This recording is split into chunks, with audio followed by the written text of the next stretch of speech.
First, you need to open Facebook app and log into your Facebook account.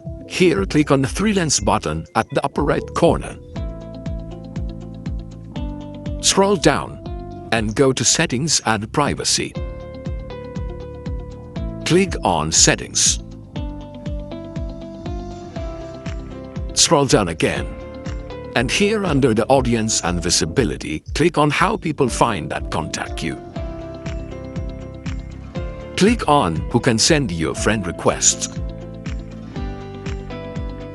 You need to change this into Friends of Friends instead of Everyone.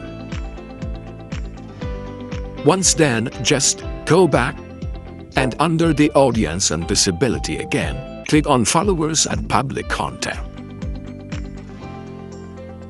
And that here you need to change everything into Public. Who can follow me? Change it to Public. Public. Public. Public post notifications. Choose Everyone. Public profile info. Public. And once all are done, go back to your Facebook profile. Click on the three dots button at the right side.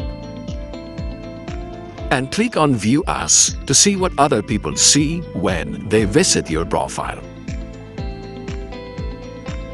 And as you can see, I now have the follow button and they can now see the followers count in my profile. If the followers count don't appear in your profile,